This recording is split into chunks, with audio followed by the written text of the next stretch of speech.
WLFE DB Radio. Are you ready?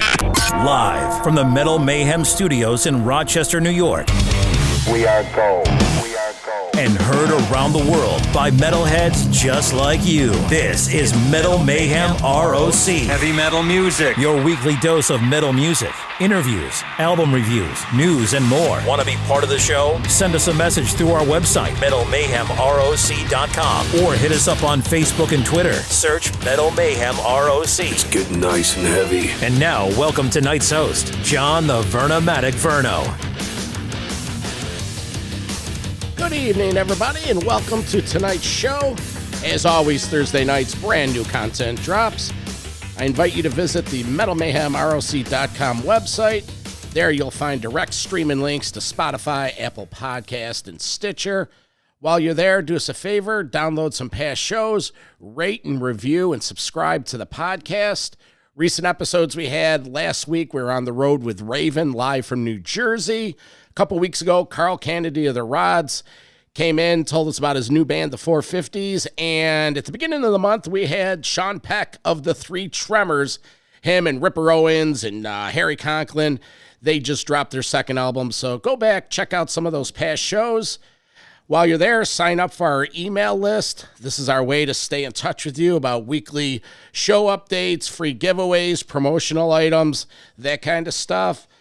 Tonight's show, we're continuing our series, The History of Metal. This week, we're doing the year 1980. OZZY came around with that Blizzard of Ozz release, SABBATH with Dio, Iron Maiden, Def Leppard, those new wave of British heavy metal bands were releasing their debuts. Priest and Van Halen had their classics, British Steel and Women and Children First. So Metal Walt and Ian O'Rourke of the band Motorlord, they're going to be joining me in just a minute, and we're going to get into that. Just want to remind you about some of our media partners. I host a live radio show Monday nights on thatmetalstation.com. It's a totally interactive show. There's a chat room, bangers from all the way around the world. It's pretty cool. Meeting a lot of cool people, sharing experiences, people tuning you on to new music. So that's Monday nights, thatmetalstation.com. And also Metal Mark James, friend of the show. He hosts two kick-ass shows on the weekends. Friday nights, Metal Mark's Vault, specializing in rare and classic metal. And then he comes back for Saturday night, Metal Mark's Audio Aggression, with new and current releases from new bands and older bands with new material.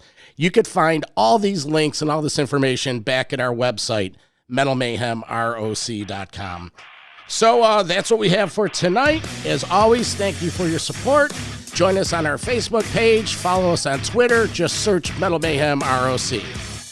We're going to hear right now from our sponsor, Podchaser, and then we'll be back for the History of Metal, 1980. I'm the Vernomatic. This is Metal Mayhem ROC.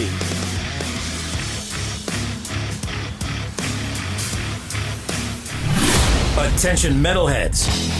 Since we launched in 2019, Metal Mayhem ROC has been the go-to source for metalheads to talk about and hear the music they love. We can't thank you enough for being part of the family. If you're listening on Apple Podcasts, hit subscribe so you know when we go live. Plus, tell folks why you like to listen when you leave a rating and review. If you're listening on another platform, head over to podchaser.com and type in Metal Mayhem ROC in the search bar. Hit subscribe, then rate the show and leave a comment on why you get your metal fix from the Vernomatic and his guests, Metal Mayhem ROC. Now, back to the show. So talking about a fun time, tonight we are doing our History of Metal series. I have Metal Walt from New Jersey and Ian O'Rourke from Motorlord with me. And we're doing the year 1980. It's a new decade. There's a million bands. So, like the guy says, let's get it on. Live from New Jersey, Metal Walt. Hey, Verno. Hey, Ian. Happy to be here. Looking forward to this big year we're going to talk about for the next hour. As I mentioned, coming out of 79 was a transition year. It was a bridge year of sorts. And 1980 for metal and hard rock was a massive milestone year. I think perhaps it could be the biggest year ever for the genre of music. I mean, in looking at the releases, there were over 40 or more releases from named bands that you can think of. And most of them were single releases. There were a few double releases that year, like that trend out of the 70s, but most of them were single releases. So chew on that for a moment. I also think you saw several highlights and trends happening. Of course, you saw ACDC and Black Sabbath coming to the forefront with new singers. And we had the emergence of Ozzy Osbourne as a solo artist. Of course, then there was, let's say, the debut releases from Def Leppard and Iron Maiden. And then you saw Judas Priest probably at the pinnacle of its career and history. This was their high point with British Steel. And then certainly you had the rise of bands that were getting established in the late 70s. A band like Saxon, who came out with two really, really great albums in 1980 and it really prompted their careers. And then you had bands that were just getting on the map. The Michael Schenker Group, Girl School, Tigers of Tam Tang, for example. These are ones that are getting out there and they're moving up the ladder as well. So I think really what it was a monumental milestone year. And the way we're going to go about it tonight is there would be too many bands to cover all in this episode. So we have decided that we're going to put a focus on a deep dive of maybe the top 10 or so albums that we believe should be discussed amongst the three of us. And then we'll do a quick recap of the best of the rest, the honorable mention of sorts. So, Verno, over to you. Why don't you get started with the honorable mention ring?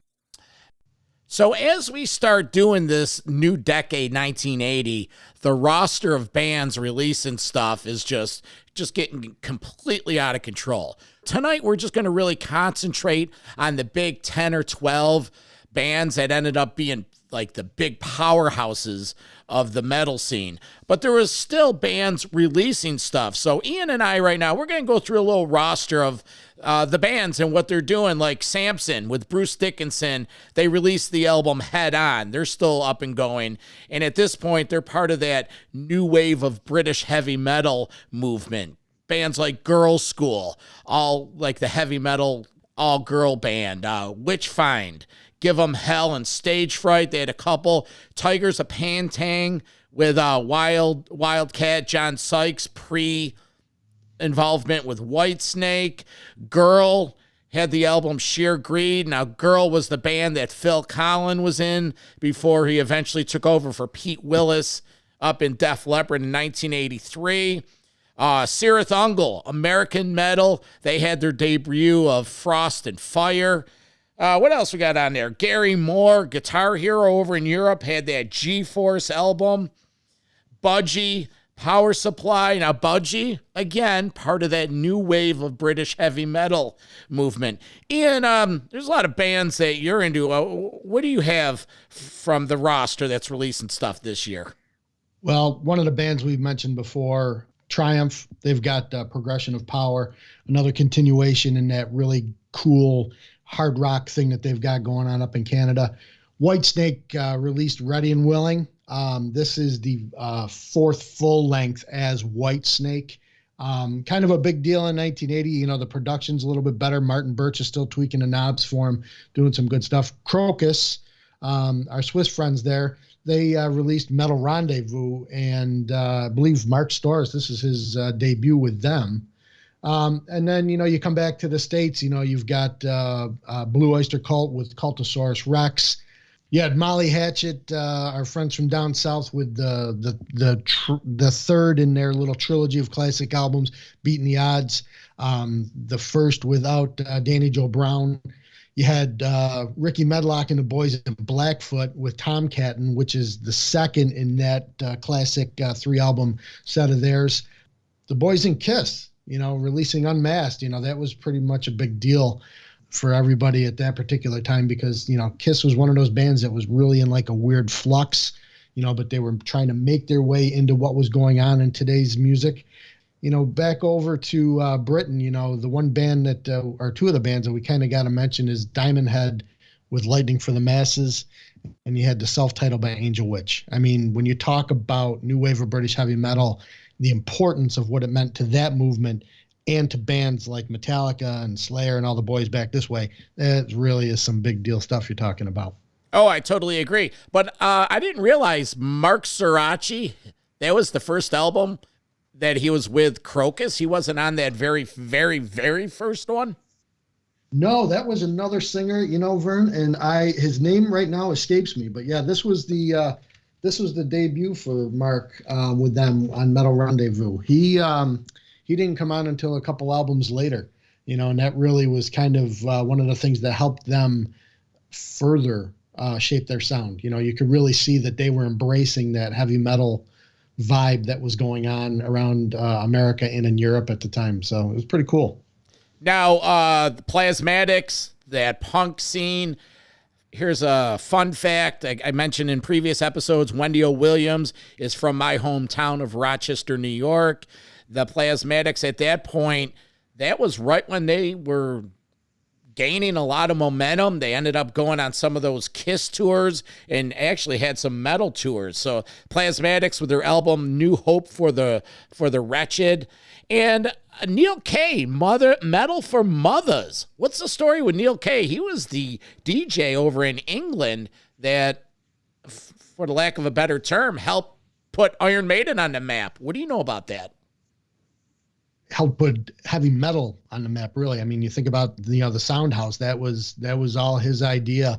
This was a landmark album because of the fact you had not one but two songs that appeared on the debut by Maiden. You had Sanctuary and you had Wrathchild that came out, but you also had Angel Witch and Praying Mantis and a couple other bands, like EF, what was it, EF Toad, I think it was, and there was a Toad the Wet Sprocket, which is not the same band, but there was a band called Toad the Wet Sprocket that actually released a song on that Metal from Others, which I thought was a trip because I looked at the list and I'm thinking, Toad the Wet Sprocket, there's no way.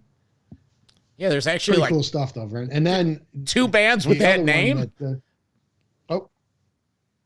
Yeah, right. That's kind of a trip. I'm thinking it's like, some of the band, like there's a band I just recently found out from Germany called Steeler that our friend Metal Mark had displayed this last week. Mm-hmm. Released their album in like 83 or 84, and it's a completely different band than the Steeler that was getting off the ground in 1982 in LA. So I think there's a lot of rollover at that time until people finally realized, hey, you know what? If we said it first, we have grounds to sue on it and all that good stuff. The other one I wanted to make a quick mention of too, Vern, was the Rods with their debut Rock Hard. Oh, sure. Is I know that it's probably a favorite of yours, and it's definitely one of those albums I love. Just really great stuff from these guys. I mean, Power Lover itself is just a monster tune. So I mean, for people that try to pick up some other stuff other than the top albums we're talking about, this is a pretty good list as well. Yeah, good work, Ian. Way to do your heavy metal homework. So like Walt said, there's just a lot of bands that are out there releasing stuff left and right, and we can't cover them all. But what we can cover, like he said at the beginning, the heavy hitters of 1980. Walt, what do you got, man? Let's start your heavy hitters of the new decade. Okay, so my first album that I'm going to talk about is from Canadian band Rush, and I'm going to talk about the album Permanent Waves, which was the 7th studio release, and it actually came out very early in the year 1980 in January. I think they had done a short sort of tour in '79 to try out some of the material on the road, and they were coming off the tour of the previous year, 1978, the Hemispheres tour. And I think, as we've discussed before, that was kind of the peak of their prog era. And what you saw in Permanent Waves was sort of a shift from that full-on prog sound to an album that contained content that was probably half radio-friendly material and half prog still. It was an album that was recorded at Le Studio in Quebec, Canada. And any Rush really geek fan, such as myself, would really know all about Le Studio. This was a place up in, kind of the mountains away from the city. And it was a place that Rush recorded 4 albums, their next 4 albums at. And it becomes sort of a place of like fan folklore where fans would go up there years after it was abandoned and take pieces of the floor out just to say that they had a piece of where Rush was standing on that floor in the room for those albums to be recorded. So it was also the period where the band started writing in a different style, where they never went into the studio with arrangements already pre-made or songs completed, where they would just get together after a long absence and they would get in a room for a few weeks, and Geddy and Alex would really just start jamming on musical ideas. And they always had the tape recorder going. And what they would do is they would actually record bits and pieces of segments that seemed to work for them. And they would just make piles and piles and piles of these segments and riffs and things of that nature. All of this was happening while Neil was nowhere to be found. He typically went off on his own to another part of the house, in this case to a cottage on another part of the property. And he would start writing lyrics without hearing of any of the musical ideas or any themes of what the three guys agreed upon. And this was really a style that they captured all the way till the end, till their Clockwork Angels, their last commercial release. So, I think that's how kind of the lyrics were crafted for Permanent Waves. And I think that, this was a really album that you could say was very successful for them. I mean, it hit number 4 in the UK charts and actually number 3 in the US, which is pretty high up. And at that point of their career, it was really, their highest charting album. I think a lot of that had to do with 2 of the really radio-friendly songs, Spirit of Radio and Free Will, which, again, were, staples on FM radio, and still, to a degree today, you hear them a lot. And I think the other cool thing was it had a kind of a catchy album cover. It had this sort of graphic scene created by their legendary artist, Hugh Syme, who kind of created this imagery of, kind of a sexy woman coming out of a tornado with this wreckage all over the place. And you see the clouds and the wind in the background. And she's smiling at the camera, and her skirt's kind of, lifted up, and you get a little peek underneath the curtain there. And it was just kind of a cool little album cover there that I think sold some albums too.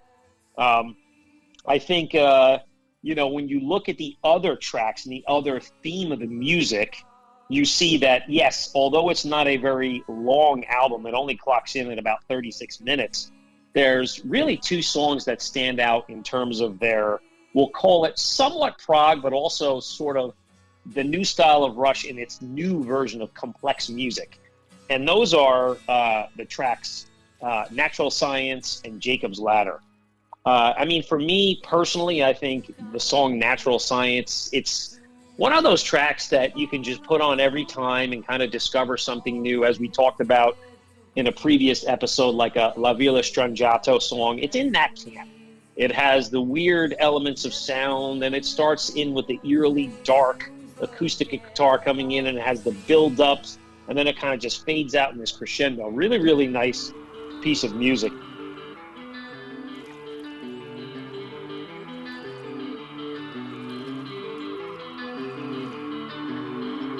Wheels wheels in a spiral array, a pattern so grand and complex. Time after time we lose sight of the way, our causes can't see their effects.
Rush at this point, they were now a major act. Prior to that, they were really growing and growing, but 1980, they were big.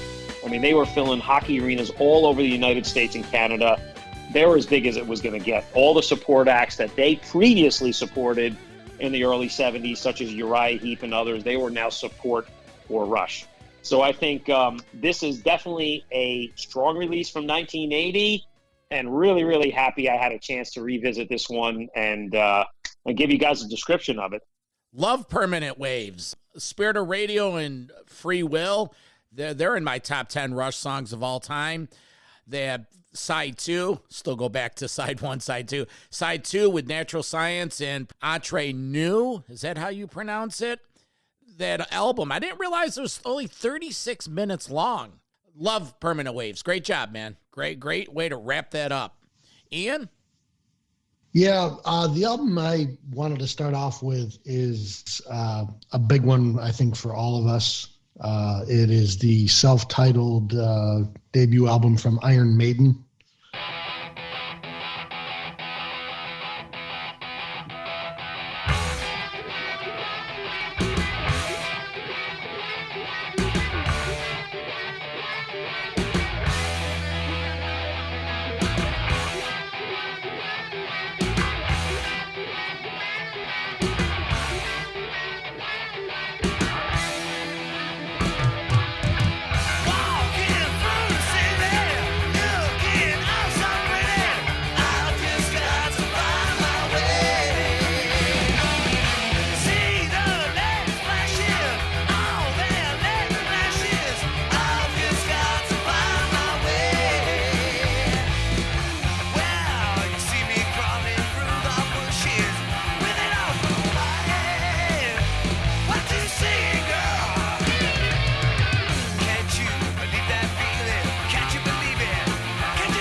It's a powerhouse of an album just for what it was at the time.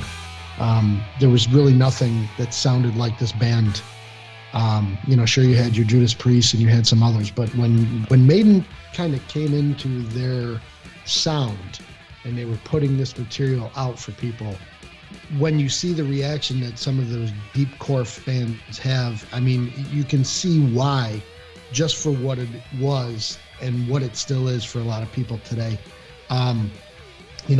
Kicks off with Prowler, which is, even going back to the early live album with them. I mean, it's just a killer song. The funny thing was the song Sanctuary was released in the U.S. on the release, where it was not on the original UK release, because you'll come to find out that was set on another release in the UK at around the same time. But still great song. Strange World, Charlotte the Harlot. I mean, it's the way that they were able to mitigate through these up-tempo changes in their songs, the dual guitar harmonies, the complexities that they had.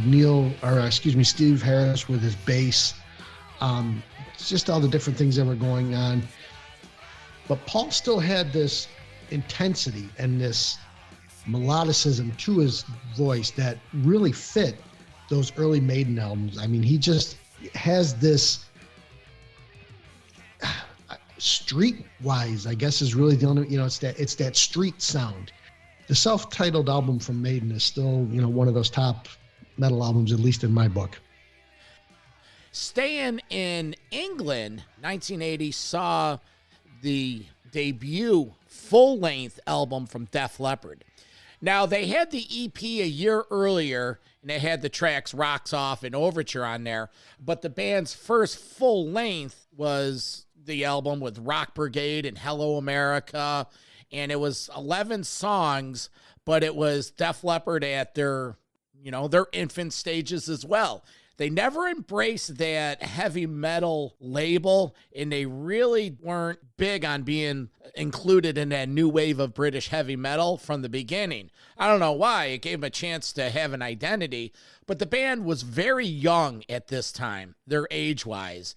I don't have the exact dates, but I believe Rick Allen was like 15 years old at that time, and it was a very young band. This was Joe Elliott, Pete Willis, Steve Clark, Rick Savage, and Rick Allen, like I mentioned. The album did pretty well. Released in March 1980, 51 on the Billboard 200. I remember as a 13, 14-year-old young metalhead when Rock Brigade came out, and definitely a game changer. There's something about On Through the Night that always stays with me. I look back at it fondly, and just like that first Maiden that Ian just talked about, it had its place. This was also a time when that rawness was coming out. And if you think back and you listen to some of those songs, such as, let's say, Rock Brigade or Wasted or Hello America, it's probably their most metal of their time frame, right? And it just shows them in that kind of maybe undisciplined, and maybe they just didn't know which really direction they were going. And this was kind of, it was just not very polished, and it was kind of their footprint in getting their foot in the door for this stage of that new wave of British heavy metal music. So, yeah, I think an awesome release, and I think it ties nicely into Ian's recap of the Iron Maiden release. I think there's some common ground there. So I think I'm going to stay in the UK, and I'm going to go over to discuss my next release, which would be the Judas Priest's British Steel. This was an album that I think at the time saw Priest rise to their biggest point yet. I think the quality of the writing and the end result with the songs and the track list on the album really, I think it was embraced so much by the fans and the critics that, you had songs out there that were accessible to the radio, which of course I think put them into that stardom phase as well. Now, this is not to say that, in my personal opinion, it's, doesn't stand up with, or some of the other albums don't stand up just as well with this, because I don't think that's the case. But I do think this was the album that really put them in that stratosphere heights. It was the album that featured a change in drummers. You had Dave Holland coming in. This was his debut into Judas Priest. And it's also another one of these bands that, again, we don't call a lot of emphasis to it on the show because there's no visual aspect, but it's the album cover imagery.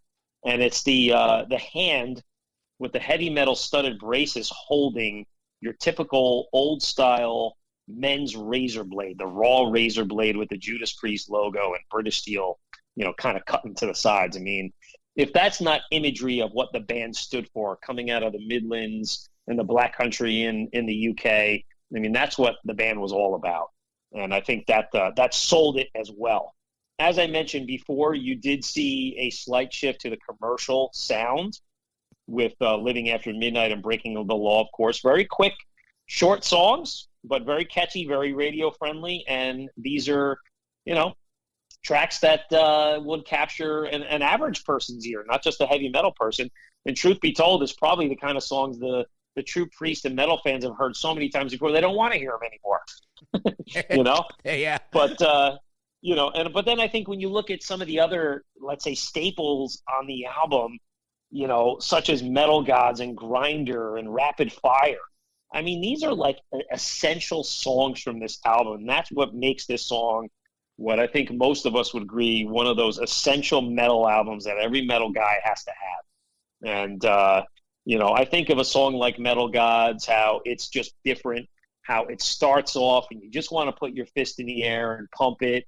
And at the end, I can't tell you how many times I was walking around my house pretending I'm Rob with the chains, dragging them at the end, which, funny enough, you learn that those were some sound effects that were done in the house that they recorded. It was, I think, a big box of cutlery, of heavy knives and forks and spoons that they just kind of dragged around and hit it with a pool cue to make that sound like, one of the metal monsters was dragging metal around. So, and even on Breaking the Law, the smashed glass, I think, was milk bottles. from the video, when you remember that the cops were chasing them down and there's broken glass, and the sound effect, that was milk bottles that they took on the grounds of the recording and just smashed them into the ground. So, definitely not like today's day and age where all sounds can be manufactured on a simple laptop. They had to actually really go out there and do it. So I think this album stands up with time. It means, so much so that on the 30th anniversary of it in 2009, the band went out on a full-fledged U.S. tour. They hit the sheds in the summer, and they played the whole British Steel album complete from front to back, which I'm sure all three of us can say we saw that tour. And it was really, really great. So, I think it's a top album from this era, and just another one of the additions that you can just chalk up to 1980 being a legendary year. I can't believe that tour was 2009, and I did see that. Saw that with Whitesnake opening. That was a great show. Ian, you got some more gems you want to share with us? Yeah, I thought I'd jump over to another album that shares quite a few of those radio accessible songs. And that's going to be the debut album from what was supposed to be the band, the Blizzard of Ozz, but was Ozzy Osbourne's Blizzard of Ozz. This was released on Jet Records, and Max Norman, who has a long history working with a lot of great bands that we will probably cover down the road, was a producer. Peaked at number 9 on Billboard. And this was that culmination and I think it was probably in Ozzy's, first several albums that did it best, where he was able to capture that LA sound that was going on that Randy Rhoads came from and that he was immersed in because of living in California. But because of what was going on in the UK and where they were recording, they were in England, and everything that was going on with all of the new wave of British heavy metal and everything that was there, they were able to kind of pull a little bit of everything into the sound. And then you had the magic of Randy Rhoads just being that one of those, quintessential guitar gods, one of the guys that was in that same peer group with, Eddie Van Halen and stuff, that was able to really help catapult this band to another level. Just, if you look at the first two songs that kick off the album are I Don't Know and Crazy Train. Even to this day, whether it be on terrestrial radio or whether it be on satellite radio, you're constantly still hearing those songs. And yeah, like with, Breaking the Law and Living After Midnight, they might get a little old for some of us people that have heard them for a long time after a while, but they're still kick-ass songs, and that's the thing, when you can write a song that still sticks around, decades later. Great stuff. You've got the killer songs like Suicide Solution and Mr. Crawley.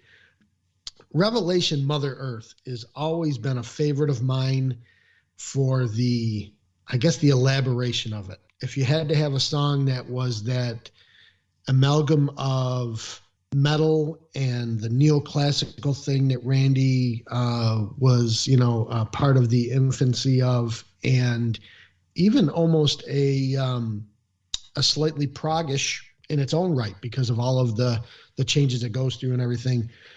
It's just a really freaking monster song. And then when it kicks into that dark, heavy riff and, right before the solo and then speeds up and it just gets insane. And when you listen to it on the tribute album, the live version of it, it just really blows your mind.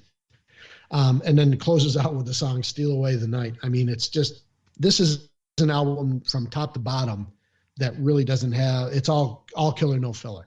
That's really the only way to say it. So kudos to Ozzy and the boys for putting out another great album in 1980. It was a great album. You still hear Crazy Train at sporting events, have it be a football game, a basketball game or whatever. The royalties from that's keeping Jack Osbourne's kids rich for the next 50 years. Let's see, what do I got here? Let's go over to to Germany and the Scorpions. Animal Magnetism, 1980. First album with the entire lineup of Klaus Meine, Rudolf Schenker, Matthias Jabs, Herman Rarabell, and Francis Buchholz. No Michael Schenker, no Ulrich Roth. It was the new decade, and like the other bands, the sound is getting a haircut. These are shorter songs. Has the Zoo on there, which is one of their staples. Make It Real, 20th Century Man. They even have an arrangement song on there, Lady Starlight. It's the only song ever done by the band, like I said, with arrangements. They had a 7 or 8 piece band that did everything from, cellos to oboes, French horns. It's a great song. And like Walt said before, this isn't a visual show, but the album cover has a female sitting down with a dog next to her, and they're both looking up at a gentleman with the back to the viewer. So, use your imagination there. Always love this album. Sometimes it's a gateway album for Scorpion fans that really didn't get the feel of those 70 albums, but yet this was a precursor of some of those the 1980 albums that brought the Scorpions to heights that put them in this heavy hitter category. They're up there in 1984 with the Judas Priests, with the Iron Maidens, with the Van Halens, with their Love at First Sting. But we'll get there in a few years.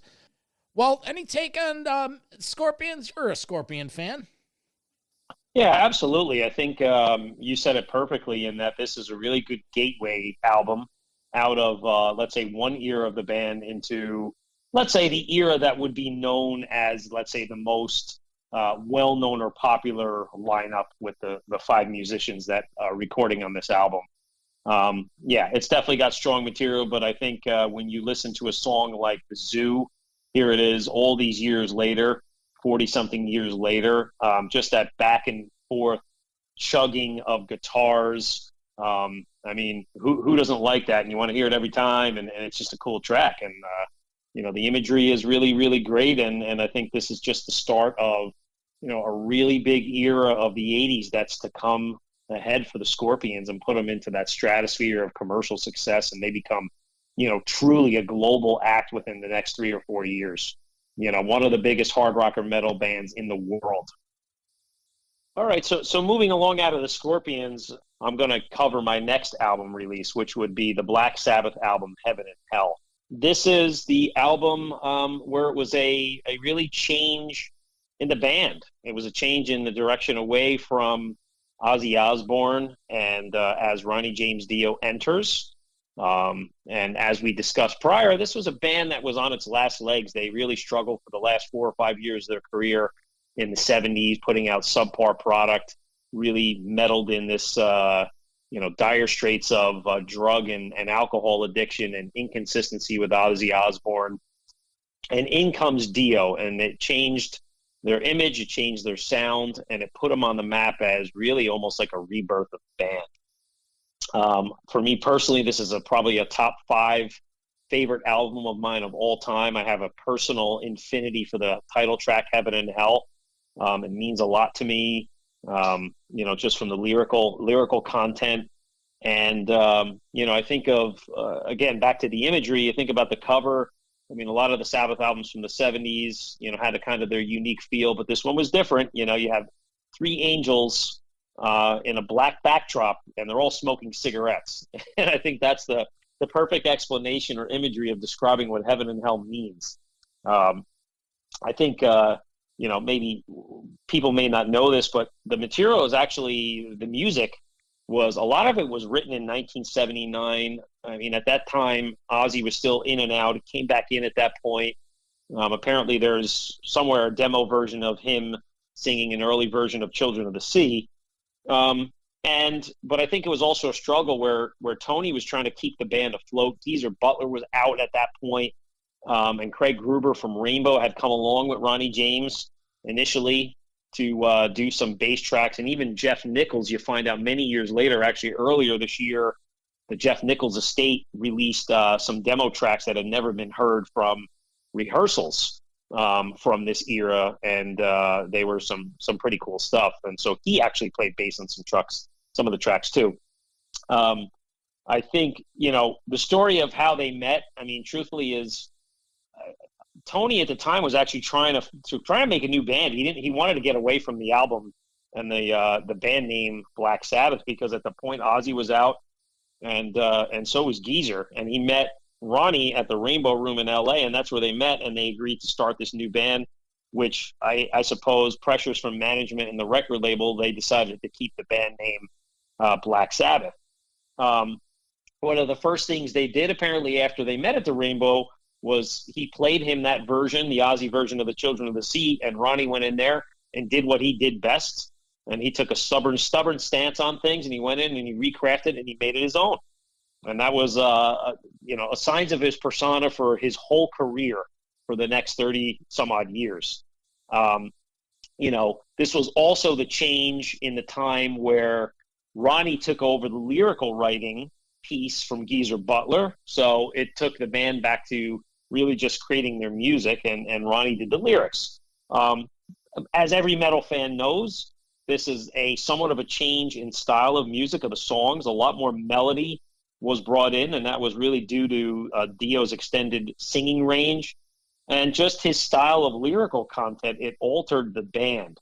And like I said, it was kind of a rebirth of the band, and the end result is we got a legendary release that, again, dates back to another one of 1980. I think when you think of the songs that we all know, I mean, just think about the live versions of the title track, Heaven and Hell. If you go fast forward to Live Evil, which came out a few years later, and even the Heaven and Hell release from Radio City, which was a show I was at from 2007. And the Heaven and Hell version, I think it clocked in at something like 16 minutes because they expand the songs. Tony just really features himself in soloing out. Ronnie does this kind of trade-off of the devil and the angel with the lighting and that kind of thing.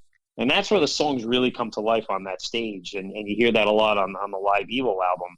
But, the album is just very different from the Ozzy era. It's full of atmosphere. It's got a lot of different kinds of styles. You think of Children of the Sea and Die Young and Lonely Is the World.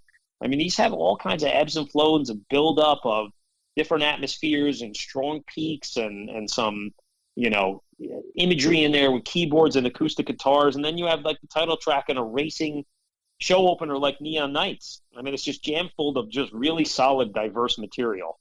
I think maybe the other one point to talk about here was this was also, let's say, I'm on a not such a nice note, but Bill Ward was really at a low point of his career here.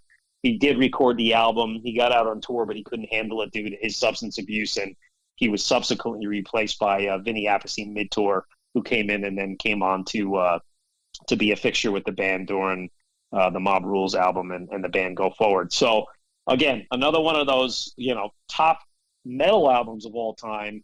And again, another one that just, cements 1980 as that kind of legendary year in metal.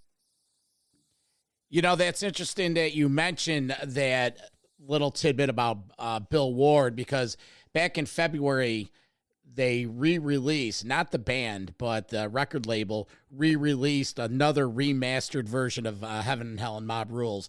And this is Vinny Appice talking about how he took over for Bill Ward in Denver of that tour when he played the first show. Here's Vinny Appice talking about joining Black Sabbath on Heaven and Hell. How did you get that Sabbath gig? And give us a little story about that period, because I remember as a young teenager going to those shows and loving those two releases. Give us a little insight on the Sabbath days. It started in 1980. Actually, I was doing some things for Ludwig Drums in Chicago, and then my wife at the time called and said, "Hey, somebody from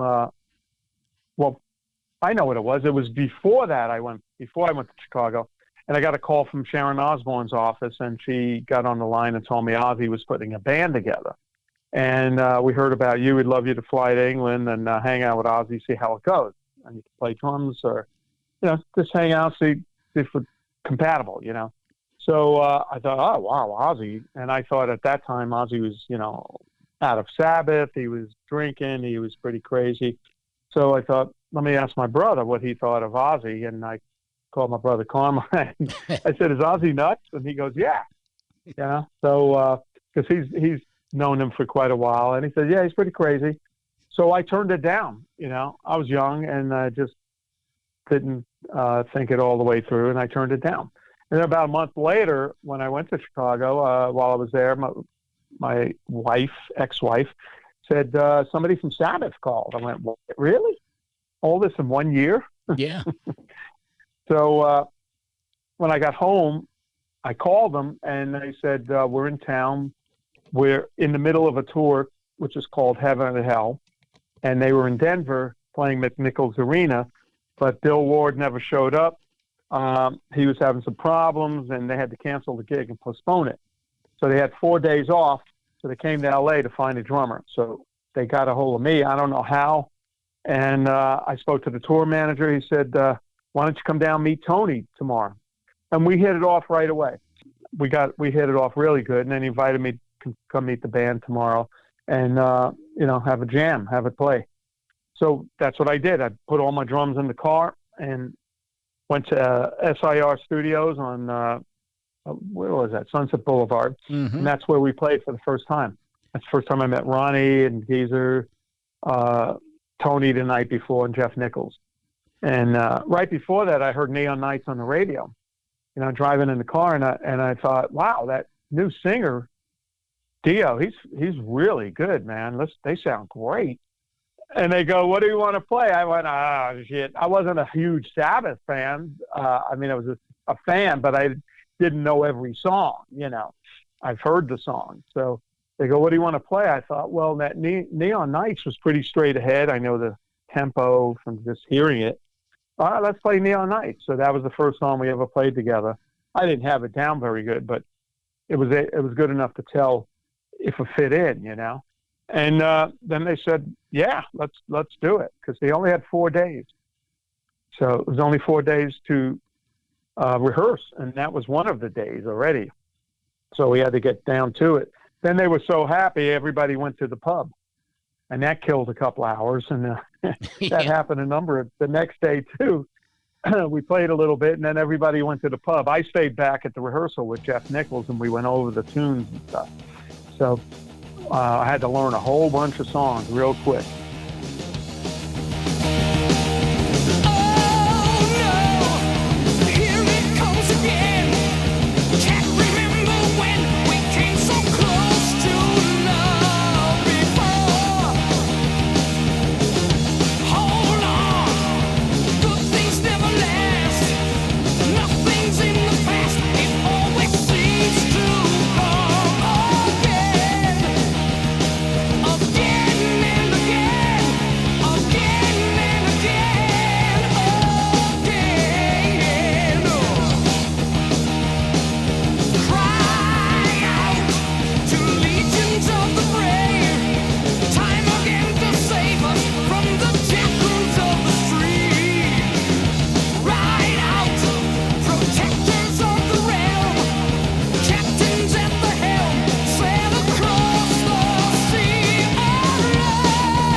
Ian, any interpretation, any memories of Sabbath? What's your take on the Sabs? Yeah, the two albums with Dio are just they're monumental albums. The one thing that I always draw a parallel to between Blizzard of Ozz and Heaven and Hell is that conjoining of what was going on with the metal and hard rock scene in LA and with what was going on with the metal scene in the UK and Europe at the time. You can see that the influence all the way around kind of coming out in both of these bands, where they are able to get in on, the same stages with these bands, and everything is linear. There's no, oh, this is the dinosaur sound from the day, or, oh, this is the California sound. No, it sounds very metal. It's just metal, and it's perfect. One of the bands that I wanted to talk about had their third album, third full length this year, was Motorhead with the album Ace of Spades. And this is another band that is the quintessential, well, they call themselves a rock and roll band, but they are so monumental in the new wave of British heavy metal sound and heavy metal in general, really. This album is probably their best known album amongst everybody, primarily for the single Ace of Spades. It was released on Bronze Records, actually peaked at number 15 on the UK charts. But this thing is just killer from beginning to end, with classic songs that everybody knows and loves. And when I was going back and listening to it again, it starts off with Ace of Spades, right off the get, boom, hit you right in the face. And then you've got songs like Love Me Like a Reptile, Shoot You in the Back. You jump forward a little bit. You got We Are the Road Crew. I mean, who doesn't know that song? You got Jailbait, Bite the Bullet. The Chase is Better Than the Catch is probably one of the coolest riffs, just for the way that it rolls along. It's just, and it, it's not that speed hammer sound, that you would, come to know with Ace of Spades in certain songs. It's just got this cool chug to it. It just drives along the whole way. And Lemmy with those tongue-in-cheek lyrics and the way that he presents himself, and another guy that with the voice that you can't picture Motorhead without hearing Lemmy. You could never, when they said that the band was gone, well, they needed to be gone when he died, because nobody played the bass like him. Nobody sang like the man. And this album is just, it's so good. Really, this is part of that when we had mentioned before, you have Motorhead was one of those bands, though, that they are fortunate enough to have several groupings of 3 or 4 albums in a row. This is the third off the classic album lineup, and then you'll see more that are going to come forward as we go through the 80s into the 90s and beyond. I mean, it's just great band, great album. I can't say more about it to, other than go out and listen to it, because I think you need to. I love Motorhead. I remember 7th grade, the older kids on the late school bus had a boom box and they were jamming No Sleep Till Hammersmith. And at the time, 1981, this was a year after Ace of Spades, that was the hardest shit around. Motorhead. And you're right. Lemmy always said, yeah, we're just a rock and roll band. We're not a heavy metal band. They just, projected the imagery with the leather and the studs and, the bullet belt buckles. And that's their contribution. But they were England. And, the heavy metal movement, like you mentioned before with Neil Kay, with that whole Soundhouse tapes and being the DJ at the rock and roll club and all of that. Motorhead really just personified that. And they're a 3-piece band, and, they're god-awful ugly. I mean, past ugly. It was just, Motorhead. And I think that's just what made them so cool. And just, they were your band. It was the perfect FU to whoever. It was like, what's that saying? Well, what's that saying Motorhead has? We're louder than everyone else, or the loudest thing on earth. What is their slogan? Yeah, it's something like that. Or I always remember Lemmy coming on stage saying, "We are Motorhead and we play rock and roll." And that was it. Yep, and he'd flick a like Marlboro filter, smoking a Marby down to the filter into the crowd, like on cue. I think that, the one thing with him coming up, especially when you had the early, metal stuff that was coming and you had the punk movement that was there, him making that statement that we're a rock and roll band was because they felt that there was no need for there to be labels. All these bands were rock and roll. Punk was rock and roll. Metal was rock and roll. It's all rock and roll. It's all an attitude, and that was the thing that they pervade that the most. If there was one person that quintessentially pervaded the most, it would be Lemmy. From the time he hit the stage until the time he was put in the ground, Lemmy was rock and roll. So that's rock and roll, heavy metal. It all goes together, baby. What goes together is ACDC, 1980, Back in Black.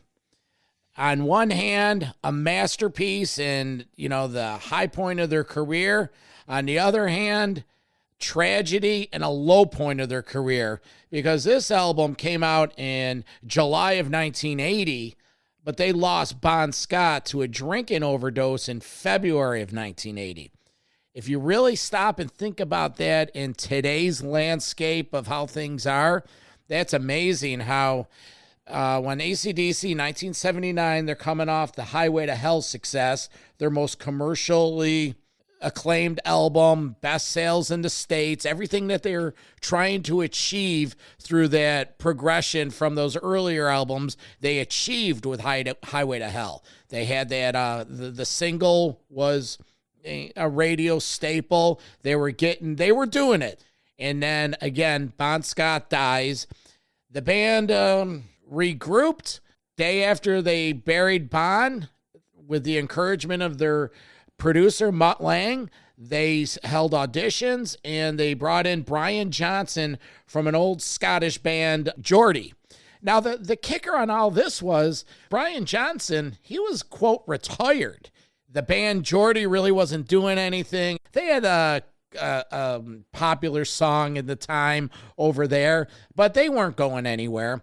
And it was a recommendation of, I believe it was Mutt Lange or someone else in the higher ups with the AC/DC camp that recommended Brian Johnson. So as the story is told, Brian Johnson was contacted about auditioning for a band, and it turned out to be he didn't know who it was until he went to the audition, and he knew the AC/DC guys. He gets the gig. They go down to the Bahamas and record the album, and come on, it's a masterpiece. It's the biggest selling rock album there is. AC/DC Back in Black. The track listing it's talk about AORs. Hell's Bells, Shoot to Thrill, the classic You Shook Me All Night Long, the title track Back in Black. Deep cuts are legendary. Shake a Leg, Have a Drink on Me. It goes on and on and on. And the ironic story of all this was, while they were doing it, Brian Johnson wrote the lyrics. He was having writer block, and Angus and Malcolm, they would write the music, and Brian Johnson, as the story goes, went into another room, and he was trying to figure out how to write lyrics to Hell's Bells. And it just so happens, because they were down in the Bahamas, a huge storm had started, and what did he hear? Rolling thunder, pouring rain, coming on like a hurricane. And Brian Johnson has said that opened up the creative floodgates, and he ended up writing that album. And if you go back outside of the music, you look at those lyrics 40 plus years later, it still gives you goosebumps, and it still, to this day, doesn't get old. Back in Black. What do you guys feel about Back in Black? What's your memories of this classic album? Ian? I can remember being in elementary school, and we were allowed to have certain days, I think it was Fridays in gym class, where kids could bring in albums. And back then, you brought in a vinyl album. You didn't walk in with anything else but the vinyl album. And one of my friends, and his name, ironically enough, was Brian Johnson, brought in the album Back in Black. And I can remember that coming across the little record player in the gymnasium and echoing out those opening refrains of Hell's Bells. And I was like, what is that? And ever since then, it's been an album that has stuck with me. The one thing I always liked about it was the sonic characteristic, the power of that album. You could see where they were getting there when they did Highway to Hell, but when Brian came in and they got in the studio and they were doing what they needed to do, this album never sounds dated. It sounds fresh and crisp and powerful to this day, and it stands side by side with anything that was hard rock or metal that came out at that time up until this day. It's a great album, landmark, like you said. So ACDC Back in Black, legendary. Ian, what else is going on in Europe? Some metal bands on a crusade? What do you got? Well, I think it goes without saying that one of the most important bands in the new wave of British heavy metal and in metal in general is Saxon. And Saxon wowed us with not one but two albums in 1980. Wheels of Steel, released on Kerrari Records, peaked at number 5 in the UK. And this has got just a plethora of great songs that we all know. Motorcycle Man, you got 740 Stuff and Strangers in the Night, Wheels of Steel, Freeway Mad, Street Fighting Gang, Machine Gun. I mean, this album is another one of those timeless classic albums just because of the intensity and the crafting of the songs that are on this album as well. And then you jump forward to later in the year and they released Strong Arm of the Law on Kerrari, which this album peaked at number 11, kicking off with the song Heavy Metal Thunder, to Hell and Back again, Strong Arm of the Law. 20,000 Feet is just amazing. And the UK version closes off with the mammoth song, Dallas 1 p.m., which is a little bit of a nod to the assassination of JFK. And funny enough, when it was released in the US, they bumped that to the first song on the album. So you get two different mixes, or two different song listings, depending on where you pick up the album. But I think that all three of us have said it. We've gone on record before. Saxon is a favorite. Saxon is monumental. Saxon is timeless. And they are one of those bands that anybody that has not heard of them by now, I don't know how you couldn't have, but you need to do yourself a favor and get out and check out not one, but two albums from these guys released in 1980. One of the greatest albums of 1980 is by one of the greatest bands there is in Van Halen. Women and Children First, 1980, saw the first Van Halen album that wasn't conceived and pulled from the 25 demos from the Zero days. And The Cradle Will Rock, dabbing in early keyboards. Everybody Wants Some, David Lee Roth adding his flair that only David Lee Roth could do. Sure, there were some songs where parts were from older songs. You know, there's parts of Fools that are parts of other older songs, and Romeo Delight, and even Take Your Whiskey Home. But that's been a Van Halen signature move all the way through their career. But the overall projection of the album, everything from the front cover and the back cover, that's an infamous picture of the Van Halen guys with Roth and Michael Anthony on the back cover. It just personified cool. There was nothing cooler than David Lee Roth and Eddie Van Halen to this day. But back then, they do have first album, Eddie and Dave, they play guitar together on Could This Be Magic? That's never really been done before. Tora, Lost of Control. Some say Van Halen's attempt at heavy metal, if you will. And one of my favorite tracks of all time with Van Halen, and I was really stoked on the last tour when they played it, was In a Simple Rhyme. Eddie Van Halen just takes that guitar playing to another level. Now, I'm not a player, so I am not one to even begin to talk about the knobs and frequencies and the stuff behind playing guitar. All I know is it's still some of Eddie's most tastefully crafted work. Romeo Delight was always a show opener on some of those tours. That was just fantastic. Circling back to Everybody Wants Some, Alex Van Halen is just, he comes from that old school Bonham, Ginger Baker, big bass sound. You know, Alex Van Halen, again, very underrated. Michael Anthony goes without saying what Mike's contribution to, one, the Van Halen sound, and two, just, he's not Billy Sheehan. He's not all over the place. You know, he stays in his lane.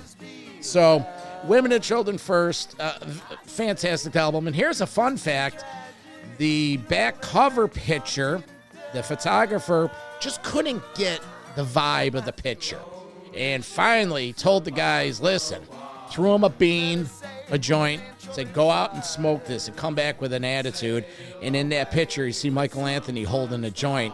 That is the story behind why he's holding that joint, because it was literally 5 minutes after they came walking in from the back parking lot.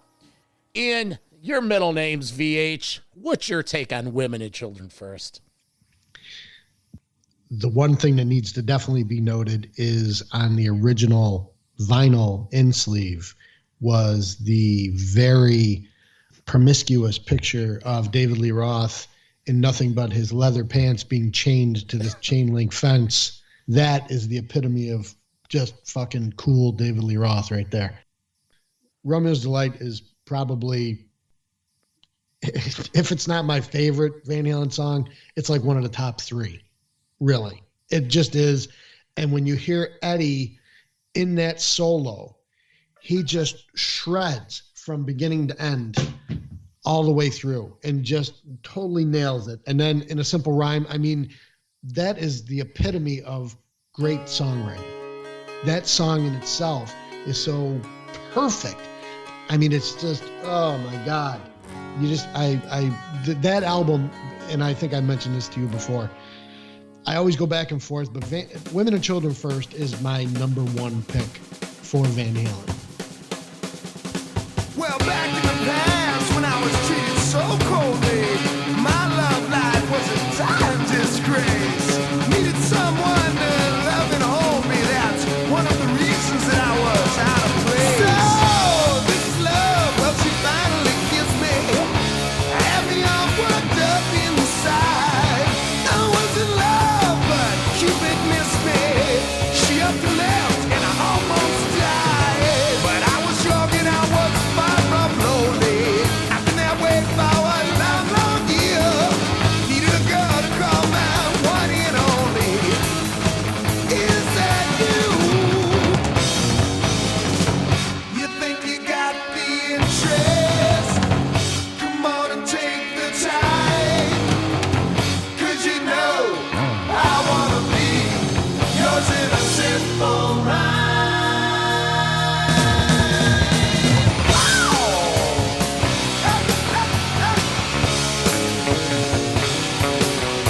Well, ain't life grand when you finally hit it? I'm always a sucker for a real good time. Woke up in life, found I almost missed it. Ain't I glad that It's just, it's a great album. Fools is another song that the stomp that it has, that boogie, that slow, bluesy, heavy stomp. It just, all the way through. And I wanted to touch base back when you talked about Loss of Control, because one thing that goes unnoticed until recently, the last couple of years, I never really even paid attention to it myself, but there are isolated drum tracks of Alex Van Halen. And they have all the way going back to I'm the One on the first album. And then they have him on the second album when he does Light Up the Sky. And then they have Loss of Control. And one thing that you will notice when you listen back to the drums on Loss of Control is even going up against the mighty Motorhead and Judas Priest at this time, Alex Van Halen's double bass playing is faster. It is on point. It is just monstrous. So if you ever get a chance to go on YouTube and look for those isolation tracks, do yourself a favor and do it because it's just killer. But yeah, I love the album. Bravo all the way around.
When it comes in with that ending, bum, bum, bum, bum, bum, bum, bum.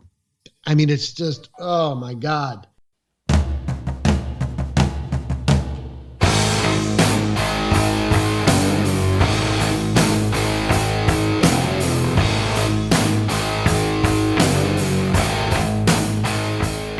I think there's nothing more I can add except that I'm just having this imagery of, you know, how imagine as a kid or even an adult, every time you listen to Everybody Wants Some's and that kind of slow period in the middle, Alex just kind of lightly tapping the drums and Dave comes in with his, you know, the stockings and, you know, no, leave it on, you know, that kind of thing is, it's just the imagery that he painted, imagining him in a room doing whatever he's doing, and it just adds so much more texture to the song.